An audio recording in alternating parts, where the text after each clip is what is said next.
And speaking of that, I mean, obviously, I don't want to get too deep into it, but like you've obviously had a really interesting journey with Faze and dealing with sort of I guess what I would call, from what I know, I don't know, I don't want to speak for you, but some fraudulent, some dumb shit that's happened. No, man, it is what it is. And like, yeah,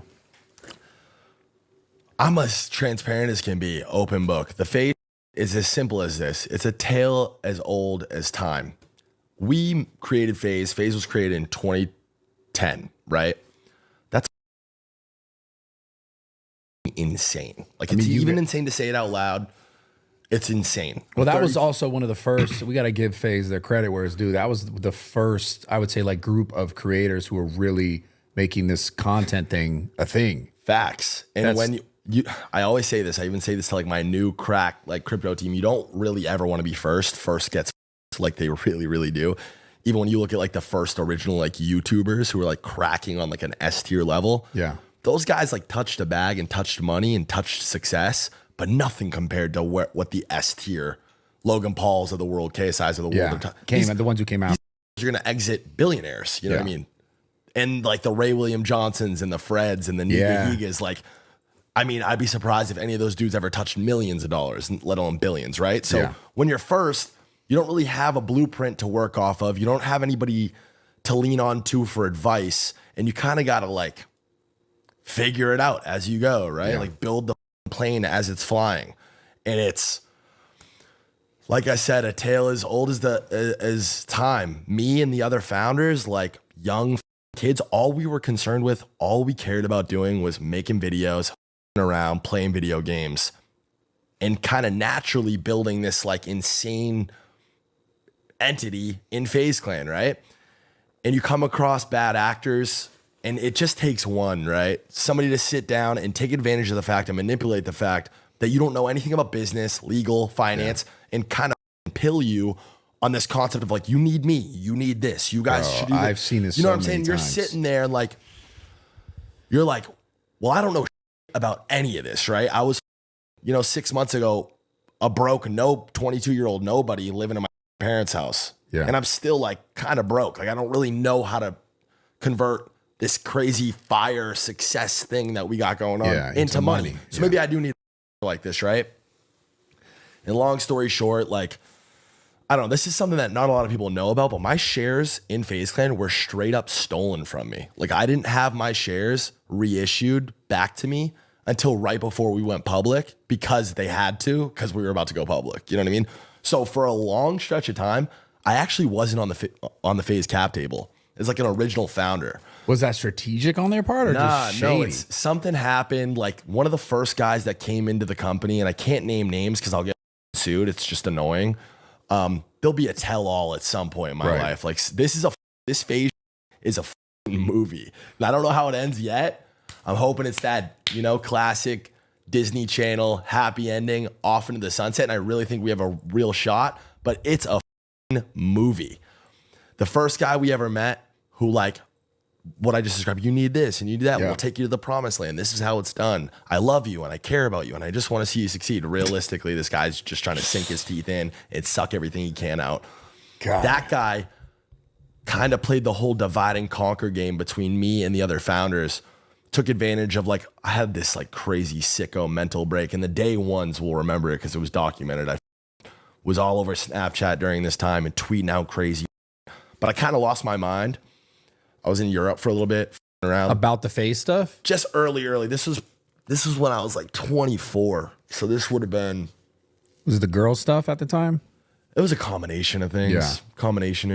I was spending a lot of time in Europe. My life just radically, significantly changed. Like, I'd been on a plane one time in my life from 0 to 22, and now I'm flying all over Europe, and I got this dude telling me, like, I'm gonna help you guys get rich, and this is gonna be, the next Nike, and yada, yada, yada. And like, I don't know, it's kind of zapped my out a little bit. Yeah. Took advantage of that, kind of drove a wedge between me and the original founders, and used that opportunity to write me out of the contract, out of like the cap table. And honestly, if it weren't for me saying, it, I'm not waiting around, and taking the leap of faith and moving to LA and doing everything that I did with Rice Gum and the Nelk Boys and Summer Rae and Alyssa, I I'd probably still be in Boston right now. I'd probably be hanging by my neck off a bridge or a beam in my house. Like, seriously, like, this is the you hear about, like the horror stories you hear about where like that guy helped create X, Y, and Z and got out of it. And now it's $1 billion thing. And you know what I mean? He's broke. It's like, it's really foul and up. I don't know. Business. It's just weird how some people just see money, man. And dude, it's so creepy and weird. It's the worst. It's because I don't get me wrong. Everyone loves to make money, of course. And but like, there's no issue with that. When you take something that was like of someone's like true heart and like they built something that's so special, because Faze was special, not just because it was like a gaming thing. It was special because it was a real community. Yeah. Like it was people who were all kind of like, yo, we love this. And you guys as creators all are like created that atmosphere. That person comes in, sees the connection to this, you know, money essentially, and they just see it as just dollar signs instead of like people. And they're just like, oh, I can make a ton of money. Absolutely. And it's beyond, dude. It's beyond. And like, that's kind of what my mission is, not only for my own life, but for Faze as a community and as a company. Like, I want to help people never make the same mistakes that I made. I want to guide young talent, promising talent. I've always been really good at spotting talent early. This is something I was going to talk to you about, which is interesting. Yeah. And I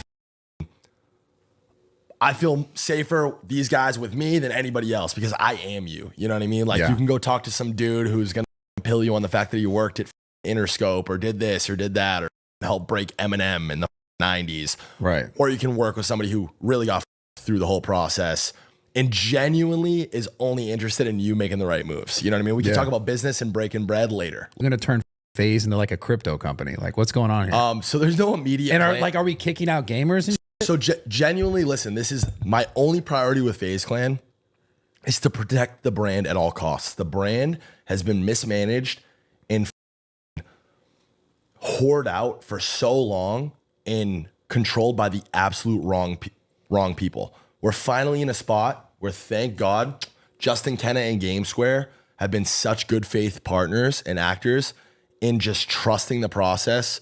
We've been on a blackout. I got the Twitter password back and the Instagram password back. I deleted everything, unfollowed everybody, and just said we got it back. With no real agenda, no real game plan. We're just doing it in flow, organically, genuinely. It's about reestablishing the brand, reintroducing the brand in just a fun, real way. Like, there's no agenda.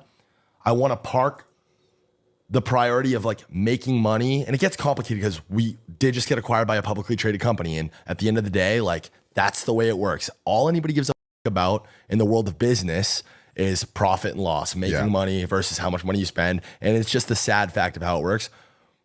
But I'm fighting every single day to make sure that these people understand why Faze's chart, so to speak, took a swan dive is because you guys lost the plot. You guys forgot what Faze was to begin with. Faze is one, the brand and the logo and all the history and the movie that is Faze Clan. It's something that can never be recreated.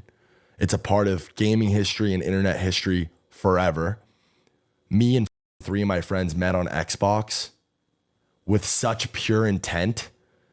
And all we wanted to do was play video games with our friends and, you know, slap this word in front of our name. And we're on this mission to just make the coolest videos we could.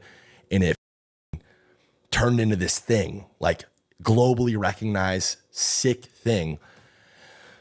And it got, you know what I mean? It can never be recreated. How much money is in this market and in this industry now, it's all like VC.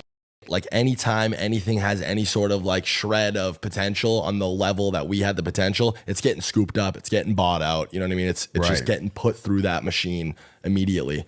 And I think it's really important to protect that. So how do you actually find the balance now? Because like, aren't you getting rid of a bunch of like actual video game creators? Well, we're definitely cutting the roster down significantly. Again, it's because at the same time, if it's about not recreating, because you never recreate what happened, but if it's about getting back to the core value of it, then wouldn't it be about keeping video game creators? Well, for sure. I mean, and the people, we're cutting all kinds of people. You know, I mean, we're cutting the roster down significantly. We had something like 140 employees this time last year. I think we have 30 right now. I want to cut that down even further to like 10.